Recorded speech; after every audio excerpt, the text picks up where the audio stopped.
Do you like bugs? Well, I don't know. What kind of bugs do you like? If you like game-breaking bugs, that's fun. But if you like bugs that come out of here, that's also fun. I feel like I'm getting ahead of myself, though. This is the new lab. And, well, there's a lot more than whatever the heck that thing is. So, this is everything that you'll need to know about the Infestation update. So what I showed before was called the pincer bug. And if you couldn't guess, Yeeps added AI. Now, it's honestly kind of fun, and they also added a tower defense mode, but like I said, this is everything that you need to know, so I'm not going to go over that. You can watch anyone else. This is the boom bug. If you can guess what he does, he goes boom. This is the fat bug. Yeah, I can guess. You can probably guess what he is. He fat. And extremely tanky. Like I said, extremely tanky. And yes. Literally just a snail. I mean, a snail that does that, but still, it's literally just a snail. No gimmicks, just a snail that throws snot at you or whatever. Do you know what any good tower defense needs? An objective. It is still pretty fun to kill the bugs, but without an objective, all you're doing is killing the bugs. This is the beacon. As you can see, it is a beacon. If I spawn in a bug, it'll come near me and then see the beacon, because this is overall their main objective.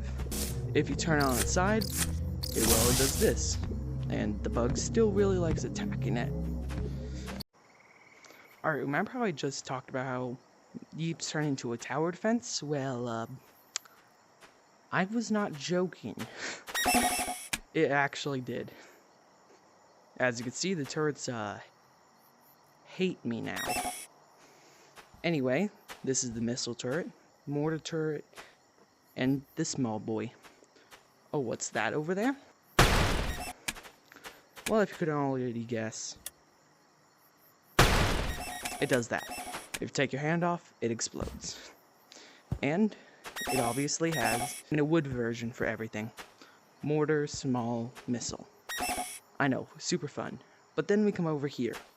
The landmine and the bomb. How is this any different from the regular bomb and the regular landmine? Well, let's test it out. If you can see, they both explode, and give it a few seconds. They come back. So honestly, I feel like map creators can do a lot with this.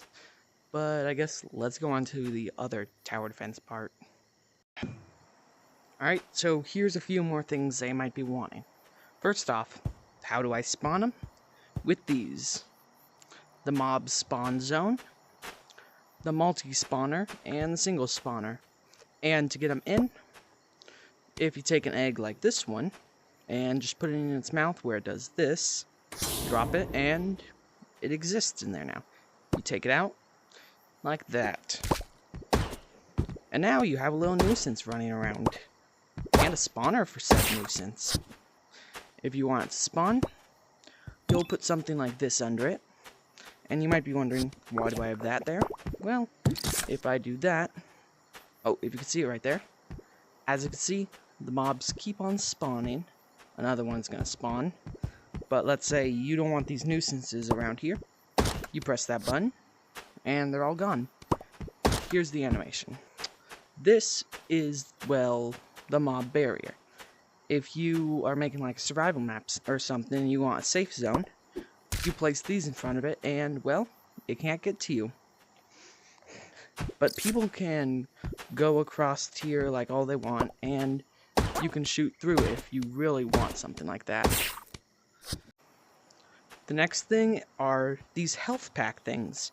They're kind of like cotton plants, but creative mode. And they heal 1,000 and 2,000 respectively. Alright, do you ever have it where you want your turrets to fire at a specific enemy? Before this update, probably not. But after this update, most likely. This is where this handy dandy tool comes in, the targeter. Any turret that you place down, you can control. It looks a little bit here because this is the mortar. I mean, I did have a missile turret, but thanks to you, I don't have it anymore. As you can see over here, the wooden ones you cannot control because technically they're not mine, but this one is.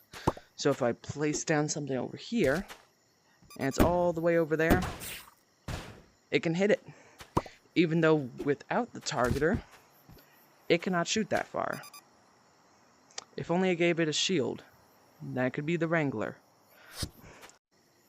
Next one is the healing gun. As you can see here, it has a pretty cool design and does what you think, healing. Unfortunately, I've not tested around enough to see how much it heals.